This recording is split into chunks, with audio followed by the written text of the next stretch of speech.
ವಿಜಯಲಕ್ಷ್ಮಿ ದರ್ಶನ್ಗೆ ಕೌಂಟರ್, ತಲೆನೇ ಕೆಡಿಸಿಕೊಳ್ಳಲ್ಲ ಎಂದ ಸುದೀಪ್.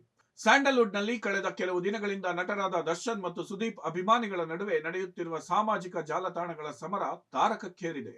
ಸುದೀಪ್ ನೀಡಿದ್ದ ಒಂದು ಹೇಳಿಕೆಯಿಂದ ಆರಂಭವಾದ ಈ ವಿವಾದ ದರ್ಶನ್ ಪತ್ನಿ ವಿಜಯಲಕ್ಷ್ಮಿ ಅವರು ಅಶ್ಲೀಲ ಕಮೆಂಟ್ ಮಾಡಿದ್ದವರ ವಿರುದ್ಧ ಪೊಲೀಸ್ ದೂರು ನೀಡುವ ಹಂತಕ್ಕೆ ತಲುಪಿತ್ತು.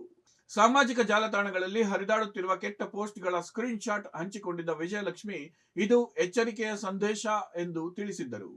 ಈ ವಿವಾದದ ಬಗ್ಗೆ ತಮ್ಮ ಇತ್ತೀಚಿನ ಚಿತ್ರ ಮಾರ್ಕ್ ಯಶಸ್ಸಿನ ಸುದ್ದಿಗೋಷ್ಠಿಯಲ್ಲಿ ಪ್ರತಿಕ್ರಿಯಿಸಿರುವ ಸುದೀಪ್, ನಾನು ಚಿತ್ರರಂಗಕ್ಕೆ ಬಂದಿರುವುದು ಜನರನ್ನ ರಂಜಿಸಲು ಹೊರತು ಜಗಳ ಮಾಡಲಿಕ್ಕಲ್ಲ ಎಂದು ಸ್ಪಷ್ಟಪಡಿಸಿದ್ದಾರೆ.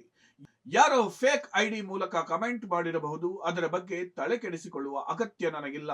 ವಿಜಯಲಕ್ಷ್ಮಿ ಅವರು ಯಾರ ಬಗ್ಗೆ ದೂರು ನೀಡಿದ್ದಾರೆ ಎಂಬುದು ಸ್ಪಷ್ಟವಾಗಿಲ್ಲ. ಅವರು ಯಾರ ಹೆಸರನ್ನಾದರೂ ಪ್ರಸ್ತಾಪಿಸಿದರೆ ನಾನು ಮಾತನಾಡಲು ಸಿದ್ಧ ಎಂದು ಹೇಳಿದ್ದಾರೆ. ಇದೇ ಸಂದರ್ಭದಲ್ಲಿ ತಮ್ಮ ಮಗಳ ಬಗ್ಗೆ ಬರುತ್ತಿರುವ ಕೆಟ್ಟ ಕಮೆಂಟ್ಗಳ ಕುರಿತು ಮಾತನಾಡಿದ ಸುದೀಪ್, ನನ್ನ ಮಗಳು ನನಗಿಂತ ಹೆಚ್ಚು ಧೈರ್ಯವಂತಳಾಗಿದ್ದಾಳೆ. ಇಂತಹ ವಿಷಯಗಳನ್ನು ಅವಳೇ ಎದುರಿಸುತ್ತಾಳೆ. ಅಶ್ಲೀಲವಾಗಿ ಕಮೆಂಟ್ ಮಾಡುವವರ ಬಗ್ಗೆ ಮಾತನಾಡಿ ನನ್ನ ಸಮಯ ಹಾಳು ಮಾಡಿಕೊಳ್ಳುವುದಿಲ್ಲ ಎಂದು ಕಿಡಿಕಾರಿದ್ದಾರೆ. ಅಲ್ಲದೆ ಸಿನಿಮಾ ಪೈರಸಿ ಮಾಡುವವರ ವಿರುದ್ಧ ಕಠಿಣ ಕ್ರಮ ಕೈಗೊಳ್ಳುವುದಾಗಿ ಎಚ್ಚರಿಸಿದ ಅವರು, ಸರ್ಕಾರ ಕೂಡ ಪೈರಸಿ ತಡೆಗೆ ಸಹಕರಿಸಬೇಕು ಎಂದು ಮನವಿ ಮಾಡಿದರು.